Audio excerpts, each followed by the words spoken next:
Hello, crew. How's everybody doing? We made it to another So cool. week. I'm really excited. This is new to me. We're going to be talking about something very earthy and authentic, I guess. So I'm excited. Darren, I'm going to throw this to you. I hope everyone had a good week. We got everything live. We're going to see comments start to come in. I'm really excited. Thank you for everyone that came in and is joining us. We're going to get to the chat in just a second, but I definitely want to get to our guest as well because the clock is ticking and the fun must begin. So, Darren, welcome. Well, How are you, hey, brother? thanks, guys. Thank you. I am in full reset mindset mode myself this week. I had a tough week trying to keep my brain in the right place. Thanks to my buddy here, Jimmy Jam, who's walking me off the ledge a little bit and, talking me in the right direction. And that's why we're here today. Um, and I don't want to miss, but really quick, James, why don't you just jump in, say hello? But man, how are you keeping your head right this week yourself? It's been a great week. I mean, the thing that when I reflect back on just this last week is the LinkedIn community. It just continues to support. And I've said it many times before, it's hard to put it into words what LinkedIn has done for us and the support. And it's so important. And, as we all know, our purpose here is to elevate others and to really show that we can, we don't have to be where we're at because we have community. We can reach out, and I'm excited to get going today. I mean, this is a super cool story, super great guy, and can't wait for everybody to meet Shawn and what he's all about. So, Darren, why don't you give a true intro here to your brother, and let's get going. Absolutely. Well, obviously, I love this little dude. We've got a lot of years apart from us. He's not little. But he is he's near and dear to my heart because he and I have learned to be real honest with each other and be authentic with who we are and how different. I mean, we couldn't be further from different, the two of us. Yet we're united in this journey of mental well-being and finding our true path and what matters to us, not what matters towards our parents at us. We have great parents that do a lot of great things, but they don't always know what makes us tick and what we need to move forward to be healthy. And, last year, Shawn brought over this chunk of wood. I had no idea what it was about. It was this twisted driftwood piece, and he's like, I want to make this tea table out of this. And I'm saying, dude, you can't make a table out of this. It wasn't square, flat, or anything. And he just kept, and I just said, well, let's just work this out. And it took us a few days, a week maybe, and it was before he went back to Colorado. But what came out of that is his passion for tea became something more than just a chunk of wood, just more than his journey back to Colorado. And I mean, some of you guys have watched his path on LinkedIn, and at first he wasn't even wanting to put things on, out there for the world, but something happened in you, Shawn, and you decided to do that. So who is Shawn, and tell us how and why are you doing this now, man? It's awesome. Man, it's been a crazy journey. But before we start talking about the woodworking, I just want to briefly talk about what I have here in front of me. And maybe that'll help better explain kind of the path that led me to woodworking. So I have been drinking tea in this way since about 2013. And this is called Gong Fu Cha. It's a way of brewing tea that originated in China, hundreds and hundreds of years ago. But long story short, this guy here, it's called a gaiwan, and this is what I use to brew the tea. It just translates to lidded cup. So the loose leaf tea is put in here, you can see, and I just use this little guy the lid to hold the leaf in there while I pour it into the serving pitcher. But anyways, yeah, COVID was pretty tough, and it threw my career path for a loop, and I was like, I have no idea what to do. And I was just walking along the beaches here in Seattle, came across this piece of driftwood, and I could just see it. I can just see that this could be a cool tea table where I can just set up a few little instruments like this and little cups. I brought it over to Darren because I didn't know anything about fine woodworking, like craft woodworking. I grew up around him and my dad always doing like renovations and remodels and residential construction and stuff like that, but nothing that's like hand carved or handcrafted. So he and I, yeah, like Darren said, we spent like a whole week. And at the very end of it, he was like, I still have no idea what this is for. Because I just had a hard time explaining it. But I went back to Colorado and I started dabbling a little bit more in woodworking, making tables for this style of brewing. And I started posting a little bit more on like my Instagram, and I had people reach out like, oh, this is really cool. I think I would like to buy a table from you. Because I found out that no one in the US is really making woodwork, making tea tables. And what, I guess what makes a tea table different from a coffee table per se is when I'm brewing tea, water splashes everywhere, or it can. And sometimes you dump the water out on the table itself. And so you need to create this way for the water to drain either out of a hose or into a bin. And it's a very, niche thing.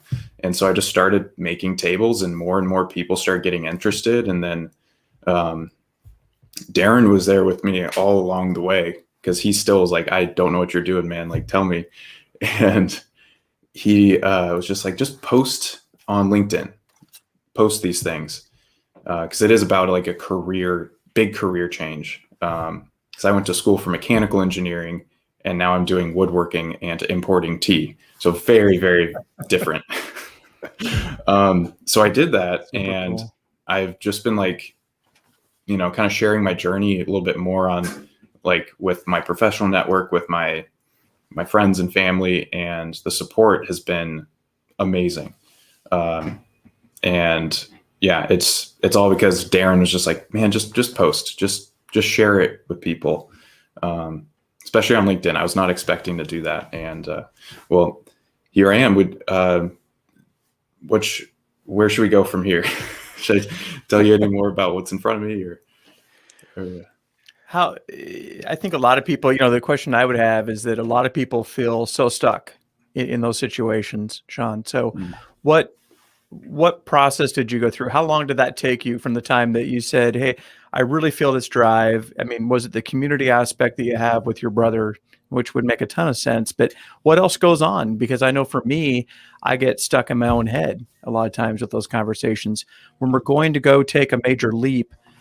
Oh, and by the way, the world's falling apart because of COVID, right? Yeah. So what was that like for you? If you could just touch on that for a little bit, because I think that's always an interesting part of everyone's story.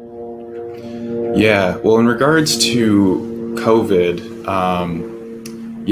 my career path at that point, like everything fell out underneath me. And so I was just like, I don't know what to do with my life. I had no idea what to do. And I always had it in the back of my mind that like, I did notice in 2019 that no one was making tea tables. So I had it in the back of my mind of just like, I knew there was like this niche that I could pursue.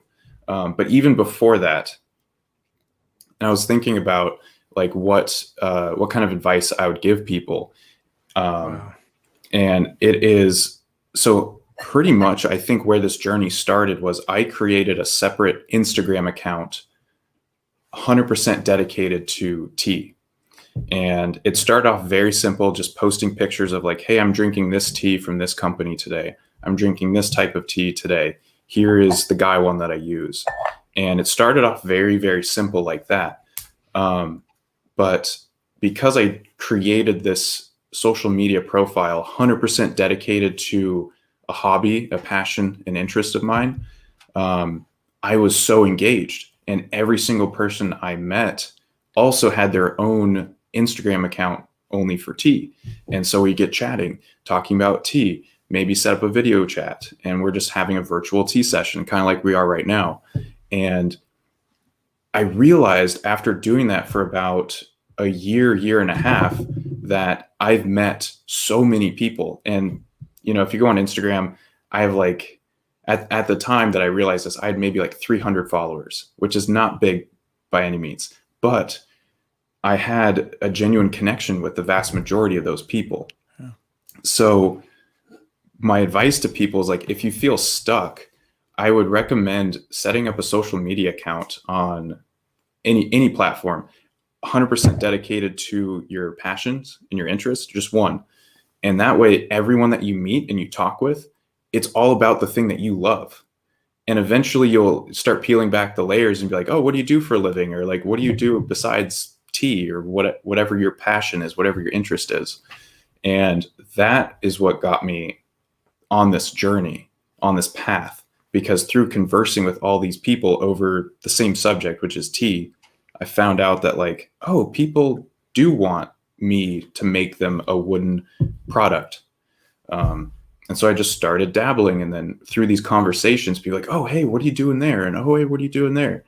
So I think like that would be the number one advice that I have. Well, and Shawn, the other things that happen when you just engage the opportunity, one of his first videos that I don't know if all of you guys saw, he was milling these logs down in Colorado with a chainsaw. And a lot of us don't know what that is, but he's in this beautiful background. From that, there's a guy here who has a warehouse of slab lumber, like those big, thick, live edge slabs, who may or may not, drive some to Shawn out there, or, have slabs here. But that became because Shawn had this video. And when James and I met this guy on his house, this was another builder. He was already doing those things, and we go, oh, you have this passion. My brother has this passion. Here's and then we back up. And that's just exactly what you're saying. That's what happened with James too, with the washing real estate, is we're marrying him, rubbing on his cars and keeping things clean. And that's just what makes him feel, relaxed at the end of the day. And what gets him, excited, when he's researching and doing that sort of chill stuff at night. And, I saw you do that with the tea. And then all of a sudden people start asking you for, hey, do you have samples? Tell us about that. Because before you even ordered, you were, people were going, well, tell me about your business. And you're like, I don't even have a tea business yet. Right. Yeah.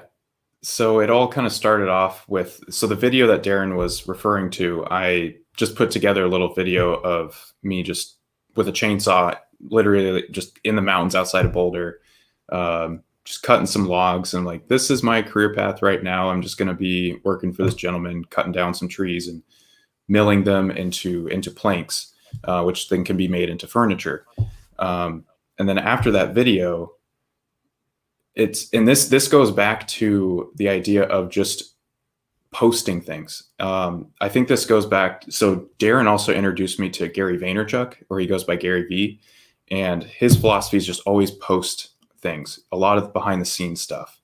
So I post that video to LinkedIn because I thought it'd be kind of funny. Everyone on LinkedIn's talking, they're in their suits and ties, and this is how you grow your professional network. And then you scroll a little bit further down, and it's me. And I'm like ripping a chainsaw and like cutting logs and hauling them up the mountainside. And an old college friend of mine who I haven't talked to in years, she reached out and was like, hey, my husband just started woodworking a few months ago. You should come by and meet him. So I went by, met him. He's a really cool guy.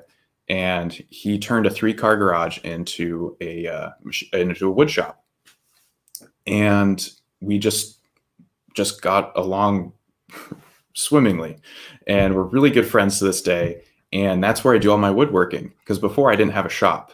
I didn't really have a way to do the thing that I wanted to. And then just through posting these videos and kind of showing this vulnerability and just sharing with the world what I'm doing, what my plans are, I was able to find a space for me to do all this and to realize my vision. And so I've been working in his wood shop for like the last 3-4 months or so. And DJ, the pictures that you brought up before, that was the first table that I have ever completed. Yeah, the one with the red. Yeah, that one. So that's the first product that I've Tell us completed. about that table. That's really interesting gosh. story. So I was looking around all these lumber yards in the area, trying to figure out like who has what lumber and how much it costs. Because I don't know if you guys are familiar, but with COVID, lumber prices have been skyrocketing. So I'm trying to find the best deals. But so that piece, it's not natural. So that red that you see is actually, so the guy, the property owner where that tree, the land that tree was on, he, for some reason, couldn't just cut it down. He wanted to cut it down, but the city wouldn't let him. So what he did was he poisoned the tree to kill it. And by the time he poisoned it over and over again, then an arborist came, to be like, okay, now it's dead. Now we can cut it down. So they cut it down, and it's sycamore, by the way. It's usually not. It's usually a very plain wood. So they milled it, and then after they cut the first slab out and saw the grain, and it was this deep red. They were like, "Oh my gosh, we can really do something cool with this." So I was at this lumber yard walking around, and I'm like, I don't know what I want, and I saw that piece, and I was like, that looks like a fire. It looks like a flame inside of a plank of wood. How is that possible? And then they told me that story about the poison. And so I was like, I need to buy this and turned it into a big table. So yeah, that's what that is. And then I met up with a local metal worker, who doesn't live too far from me. And he makes custom table legs for furniture. So called him up and was able to kind of get everything all together. And yeah. That's super cool. DJ, let's give a shout out to the chat room here. I know we've got just a ton of great people showing up to support today in this awesome show. I'm gonna bring up. We have so many people, and I just wanted to say in the background that is also a piece of his wood with his tea. So the back of the show today is cool textured to be one of his pieces of wood with his tea set. So this is special for him. This is beautiful, beautiful. So yeah, shout outs to everyone in the chat. I don't even know where to start. I was pulling comments as we went. We had a spammer. Saw Kenny in there. Yeah, Adam's here. Yeah. Yep. DJ, his birthday's coming up, so we're gonna give him getting ready for his birthday. Annie was here. Wow. Hi, Annie. Yeah. Annie. Gabe. Hola, Gabe. Adam. Adam's been here. Yeah. Cool. See, of course, always supporting. I saw Dorothy. Dorothy was here too. Yeah. Dorothy's here. Super cool. Nick stopped through. Nick. Yep. Cool. Yep. Juana. Thank you. Juana. Hi. Stopping through. Dorothy. Yep. She had made it, so we gave her little hello, everyone, and it's always wonderful to see her. Super cool. Always connecting each other with others in our community. So I love how we continue to grow our network. Who else? I know. Gosh, I don't know. I'm looking. Jamal made that wonderful comment about the coat. Yeah, that was great. That was fun. So yeah, hope I didn't miss Darren's anything. coat. Thank you for the bits. Yeah. Thank you for the cheers. I appreciate that, Twitch family. And I I had those pictures pulled up. Wait, what? Virtual tea testing. Yeah, this is cool. I mean, I just had some flown in. This is amazing. I can try some. Super cool. What is this tea? This tea is one of my favorite types of tea. It's called pu'er, and that is the name of the type of tea. Kind of like how there's black tea for children in the show. I'll try. I'll do my best. I'll keep it PG. So how there's like black tea and green tea. This type of tea is actually called pu'er. It comes from a very specific region in China called Yunnan, and this tea is really special because it naturally ferments, dry fermentation. Like, what are they all drinking? Oh, psychedelic? Stacy? Yeah. Oh, think I could hear Stacy laughing I upstairs. hear Stacy. You might be able to hear some people laughing because you said fermented, and I was like, I oh, want you to say the name of the tea again. Puar. Poor. Okay. Yeah. Wow. That's good. It's really good. Yeah, absolutely. Anna. Yeah. This one's like, it's like really earthy and strong, really like tobacco and leather notes. I don't know Fabulous. if you guys can one pick of the up on things, Shawn, that a lot of people don't understand, because I have crap tea in this cup, just it's like a 2 leaves or whatever, the Lipton stuff you make fun of, and the difference, is like the Seattle coffee experience, right? Is what you are into. It's this, you're tasting the notes and all these other things about it, Mhm. But what I think I have seen in you is chase an experience that's slow, and I've Mhm. watched you not go too fast with all of this. And in the past, you and I have taken it too far too soon, and we have our highs and lows. My Mhm. team here sees me crash and burn. This was a rough week for me, but why and how are you going up and down through this time? What's keeping you mentally healthy? What's getting you back on track? Your track. That's a great question. Man, it's so tea in general, it's a lot of people use it as a way to practice mindfulness. Back in the day, Zen monks actually discovered when drinking loose leaf tea, like high quality tea, that they can have the mental energy to go through like an hour, 2 hour, 3 hour meditations.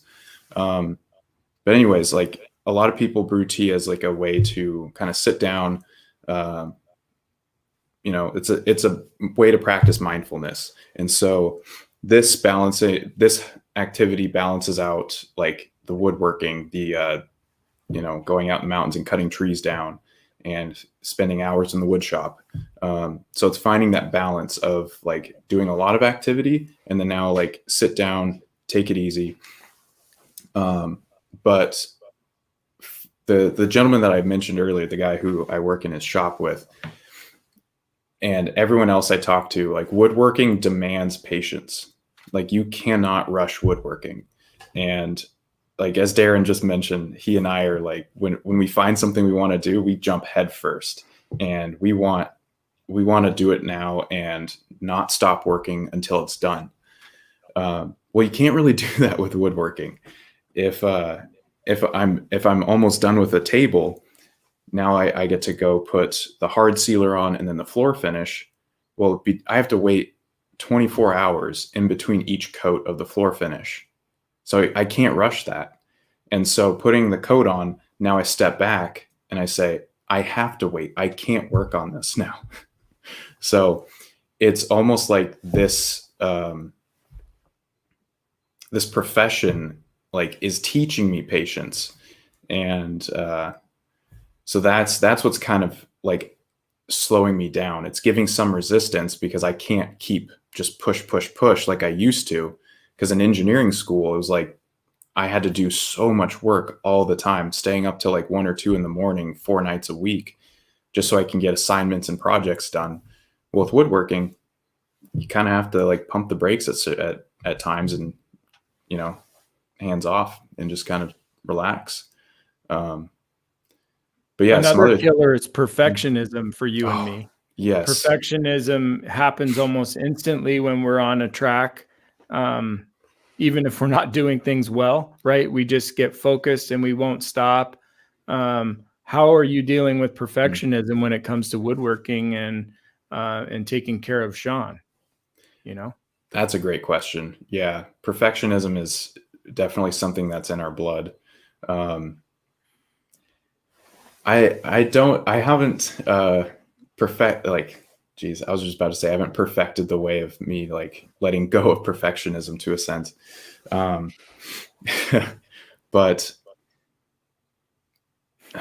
that is a tough one, at least for woodworking. I'm mainly going to be working with live edge stuff. And so like you can see in this picture, there's all these different things going on with it.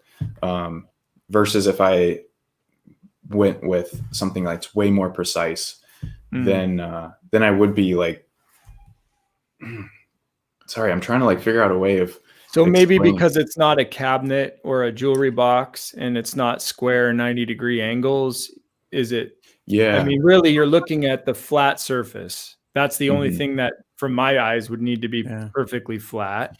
Right. Yeah, it's the But flat you're surface. playing with the art of it. You're letting it be. Like when we did the coffee table, Let's talk about that piece. Oh, yeah. Mhm. It seems to have that organic feel.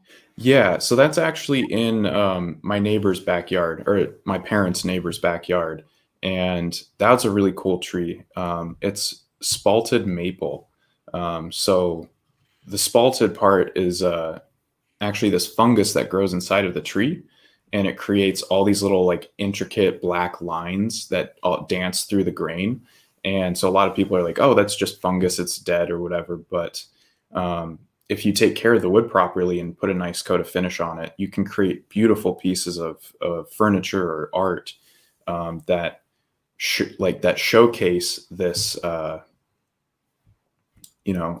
grain, the the texture. the grain, the texture, this almost like unwanted part, and that's a lot of what I'm searching for in wood and in products that I make, is maybe pieces of wood or slabs of wood that are not really thought of as like desirable. Like So you're highlighting the imperfection. yes, That's I'm super cool. highlighting the imperfections, and that actually comes back to some Japanese philosophy called like wabi sabi, and it's because back in the day in Japan, like everything was completely perfect, but then this one artist, he purposely made one little imperfection in his tea bowl, and the viewers' eyes were drawn to it, and his whole style, his aesthetic, was focusing on the imperfections. And now you look at modern day wabi sabi, and it's kind of like what you see here. It's playing with the natural wood grain, the live edge. But yeah, I love taking like pieces of driftwood like I have here and turning it into something beautiful and useful. And I love that challenge. And so with that, it's kind of like I'm by working with each piece of wood, I'm like letting go of my perfectionism just little by little, every piece of wood I work with, because what I've learned with wood is when you start carving into it, you don't know what's underneath the surface. So at least with this piece of driftwood, it used to be flat across the top here, and I carved this out with chisels and gouges. Well, it's a piece of driftwood, so I'm carving into it, and I hit a piece, and a ton of sand falls out, or I hit a part of it where the wood's kind of rotten. So it's like the wood is teaching me to like go forth with an idea, but I have to it's a give and take. It's like it's like I'm playing with the wood. It's like I'm going forward with something, but the wood is saying like, "Oh, you can't do that because this part is cracked." And so now I have to like always be on my toes, and I have to like edit my design a little bit. So that's been like forcing me to let go of this perfectionism too. That's beautiful. That's super great. Yeah. I think the fact that you summarized it wonderfully, that, just being present to the process and knowing that as much as we want to, come in after 12 hours versus 24 hours, in a process, the output's completely different. So I think it's wonderful, and it's becomes perfectly imperfect is really what ends up happening. And, it's beautiful, beautiful work, Shawn. It's just great. Thank you. It's great stuff. So We have a question. Ah. So What is that? Is it an artisan type of wood? Yeah, so the wood table, the grain that you can see in the background, that is sycamore. But the red is because of the poison. Whereas this piece of wood here, this one is actually a tea scoop. So it's just that's what it's called, tea scoop, but it's a way to present the tea. Because there is like a tea ceremony in China and in Japan and it's just a nice aesthetic way to like show the guests, like if I'm the host and you guys are the guest, then I can show you the tea that we're going to be drinking, and then I would pour it into the brewing vessel. And so I'll just dump this tea out real quick so you can take a look. I have no idea what type of wood this is because Darren actually just found this on the beach. So this is just the backside of it. So I just love working with, random pieces of wood that I find. Gorgeous. Super cool. So naturally, like, perfect. Yeah. Yeah. That is awesome. And then, so are you selling, just as a recap here, Shawn, walk us through the business. What can people expect when the tables, the tea sets, the tea, because I know we're going to get a lot of questions about that because I'm interested. So there are, to backtrack a little bit. So before COVID, I actually looked into opening a tea house and selling the tea that I love to drink. But unfortunately, it didn't work because if I really did make efforts to start it, then COVID would have, made me go bankrupt. So the finances for opening a high-end loose leaf tea shop just aren't there right now. But anyways, my business is focused on woodworking, making tea tables and tea trays of all sizes. So like that piece that we saw, that's like 5.5 feet long. I'm also going to be making pieces that are maybe like 1 foot by 6 inches.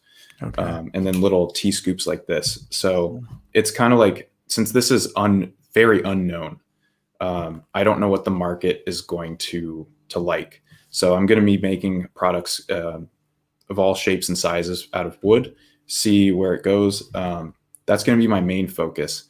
And then secondary to that is throughout the years, I've been developing relationships with tea business owners. And now I've started developing relationships with tea producers and tea farmers in China. And so I'm going to be using them to source tea that hasn't really reached the United States yet. Or if it has, it's like very unknown or not well known at all. So that's going to be kind of secondary. But I will be selling like a small curated selection of teas. So maybe like up to 10 different types, maybe a few teas from Taiwan or Japan, but I'm going to be focusing more on Chinese teas. And this is like scotch or something, or fine cigars. It's like in batches, right? It's not, you just don't buy it by the truckload. It's very specific. And they literally bury it, correct? Not really much anymore. Okay. So if a great book for people to read is called The Tea Girl of Hummingbird Lane. It's a very popular book these days. But so the tea that I'm drinking right now, it gets pressed into a cake. And in that story, there was a tribe where, so this is what the tea looks like after it's been pressed. Wow. And then you can age it. And over time, it turns this dark. So this tea is actually 17 years old, and it's been stored in Hong Kong. And so it gets really dark really fast. But some traditions, they will bury the tea and it'll age over time, but you don't really see that as much anymore. Wow. But yeah, it's very, the tea that I'm focusing on is very small batch. Like I just bought some tea from Japan, and they only made half a kilo of it. Or I'm looking at people that only make 15 kilograms of a tea. And then you look over at companies like Lipton, or, they make the really big companies that make tea bags and they ship them all over the world. They're dealing with tons and tons, literal tons of tea. And I'm looking at producers and just trying to import 5 kilograms here, 10 kilograms there, which sounds like a lot of tea. But for instance, this cake is about 300 grams, so 0.3 kilograms. Wow. Super cool. Can't thank you enough for sharing. The journey and the process. It's just super neat. It just a great opportunity for us to learn something new, and also for people to see what's possible out there. When, what I really enjoyed about the story is you just went out and started, and like you said, you start in those baby steps, and that's encouraging to people. You have to start somewhere. It's the saying that I've referenced before. If you want to get up early, you just set the alarm and get up. You just make it happen. So can't thank you enough. I thank everyone today for showing up. I also don't want to forget our patented song of the week before we wrap up. So can we do that? Patented. DJ. Yeah. Patent pending. Utility patent. DJ, what do you think? Me? I'll go first. I just want to give a shout out to Michael Ray. I got my Michael Ray shirt. Yeah, Michael Ray. So cool. Love more, be kind. Super cool. So thank you, James, for that shirt. And I got an awesome sticker. Awesome. I'm going to go song of the week. Oh. Nice. That's nice. No, I'm going to go with Cover Me in Sunshine with Pink. Oh, yeah. Yeah, the one she did with her daughter, right? Yeah. Yeah. Cool. I have to go listen to that. I haven't heard it. It's fun. She's amazing. I saw her. She opened for Lenny Kravitz at the Gorge one year.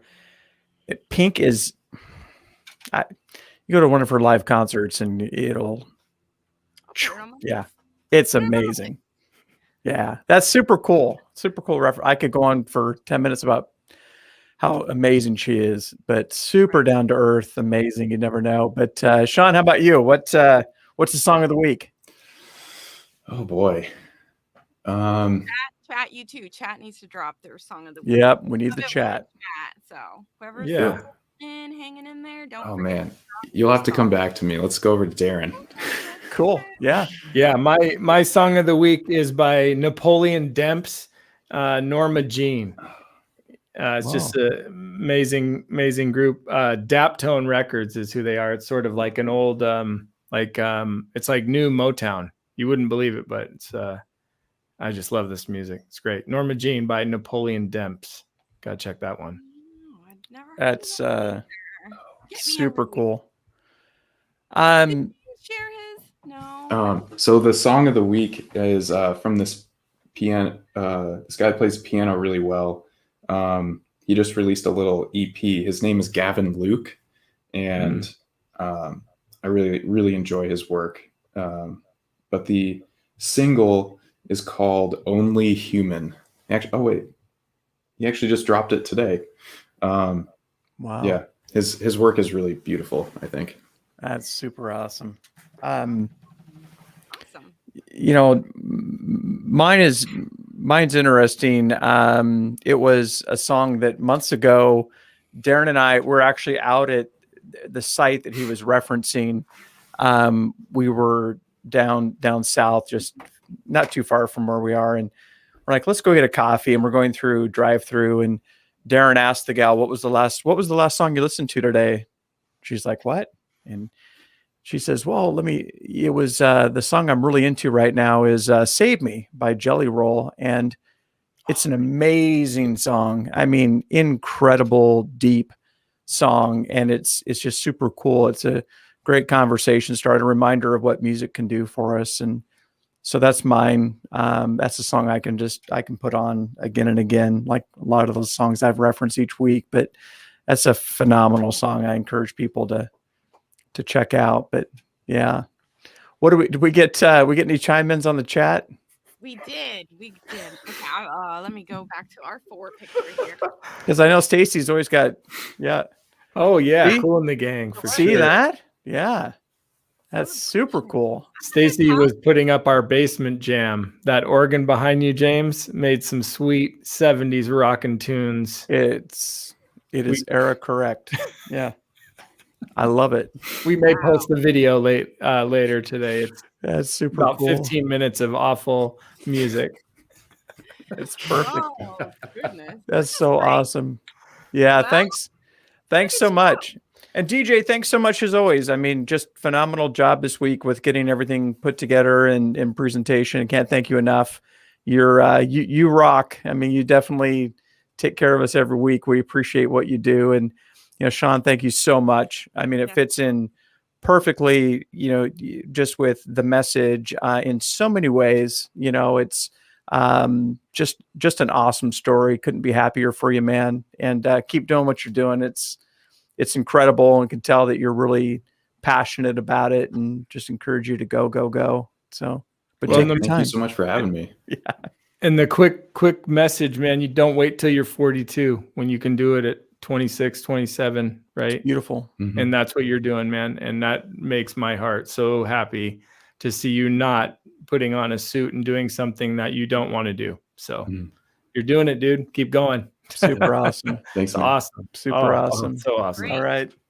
Awesome. Well, we're going to end here. We made it to the 42-minute mark. See, 42. D-Roo's 42. 42. That was kind of our, Thanks. All right, everybody wave. Say thank you. Have a great weekend, guys.